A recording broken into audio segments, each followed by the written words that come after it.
Ravi అస్తమించని సామ్రాజ్యంగా వెలుగొందిన Britain ఇప్పుడు నరకంలా మారిందట. Britain కుబేరుడు John ఫెడ్రిక్సన్ ఈ నింద వేసి యునైటెడ్ అరబ్ ఎమిరేట్స్కు ముఖం మార్చుతున్నారు. అంతేకాకుండా 2900 కోట్ల విలువ చేసే 300 ఏళ్ల నాటి నివాసాన్ని అమ్మకానికి పెట్టారు. ఇటీవల పన్ను సంస్కరణలను విమర్శిస్తూ ఈ నిర్ణయాన్ని తీసుకున్నారు. నార్వేలో జన్మించిన ఫెడ్రిక్సన్ యూకేలో 9వ అత్యంత సంపన్నుడు. ఆయన ఆస్తుల నికర విలువ $17.3 బిలియన్. ఈ షిప్పింగ్ టైకున్ ప్రపంచ సంపన్నుల జాబితాలో 136వ స్థానంలో ఉన్నారు. లండన్లోని చెల్సియా ప్రాంతంలో 30,000 చదరపు అడుగుల విస్తీర్ణంలో ఓల్డ్ విక్టరీ పేరిట ఉన్న ఈ విలాస భవంతిని 2001లో 431 కోట్లకు కొనుగోలు చేశారు. ఆ తర్వాత పునరుద్ధరణ కోసం కోట్లాది రూపాయలు వెచ్చించారు. లండన్లో ఇది 3వ అత్యంత ఖరీదైన భవనం కూడా. ఇప్పుడు దీనిని ఆయన అమ్మకానికి ఉంచారు. ఆ విషయాన్ని వెల్లడిస్తూ మీడియాతో మాట్లాడిన ఆయన పాశ్చాత్య ప్రపంచం పతనం వైపు ప్రయాణిస్తుందని వ్యాఖ్యానించారు. బ్రిటన్ నరకంలో మారిందన్నారు.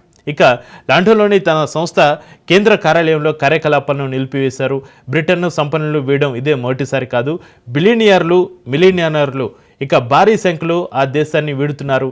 2024లో 10,800 మంది మిలీనియర్లు ఇతర దేశాలకు ముఖం మార్చారు. అంతకుముందు ఏడాదితో పోలిస్తే ఆ సంఖ్య 157% అధికం. ఇక 2025లో అది 16,500గా ఉండొచ్చన్న హెచ్చరికలు ఆందోళన కలిగిస్తున్నాయి. ఇక 2014 నుంచి కేవలం లండన్ను వీడిన వారి సంఖ్య 30,000 కావడం గమనార్హం.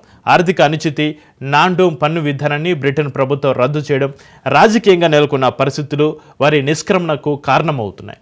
అసలేంటి నాన్ డోమ్ పన్ను విధానం? ఇక ఈ పన్ను విధానం కింద యూకే నివాసితులు విదేశాల్లో సంపాదించిన ఆదాయంపై బ్రిటన్ ప్రభుత్వానికి ఎలాంటి పన్ను చెల్లించాల్సిన అవసరం లేదు.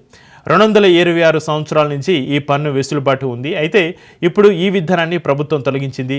అది అక్కడి నివాసం ఉంటున్న సంపన్నులను ఆలోచనలో పడేసింది. వారు యూకేను వీడి పన్ను మినహాయింపులకు స్వర్గధామంగా ఉండే ఇతర దేశాలపై దృష్టి సారించేలా చేస్తుంది. పన్ను విధానంతో పాటు బ్రెగ్జిట్, ఐరోపా యూనియన్ EU నుంచి బ్రిటన్ నిష్క్రమణ ఇందుకు మరో ప్రధాన కారణం.